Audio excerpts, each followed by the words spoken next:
Una notizia bomba è arrivata questa sera alle orecchie dei tifosi del Napoli, e preparatevi. Perché quello che stiamo per rivelare farà emozionare tutti coloro che amano il nostro club. Come sempre, siamo qui per portarvi gli aggiornamenti più scottanti e rilevanti sul Napoli. Per tenervi aggiornati su tutto ciò che accade dietro le quinte. Prima di tuffarci in queste fantastiche informazioni, cogliete l'occasione per lasciare il vostro like e iscrivervi al canale. In questo modo, sarete sicuri di non perdere nessuna notizia sulla nostra squadra. Ora passiamo agli affari.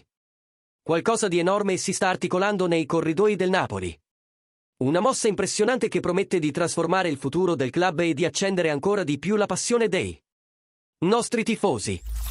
Cosa c'è in serbo? Restate con noi, perché questo è solo l'inizio di una vera e propria svolta. Il Napoli sta dominando la Serie A con una campagna impressionante, raccogliendo 25 punti in sole 10 partite. Ma come può una squadra al vertice migliorare ulteriormente? Questo è il dilemma che De Laurentiis si trova ad affrontare. Anche una squadra così competitiva potrebbe aver bisogno di rinforzi tempestivi. E due nomi stanno emergendo con forza dietro le quinte, Patrick Dorgu e Radu Dragusin.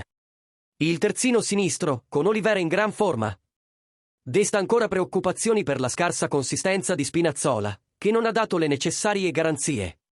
Patrick Dorgu, giovane promessa del Lecce, potrebbe essere l'uomo giusto per dare stabilità e freschezza al settore.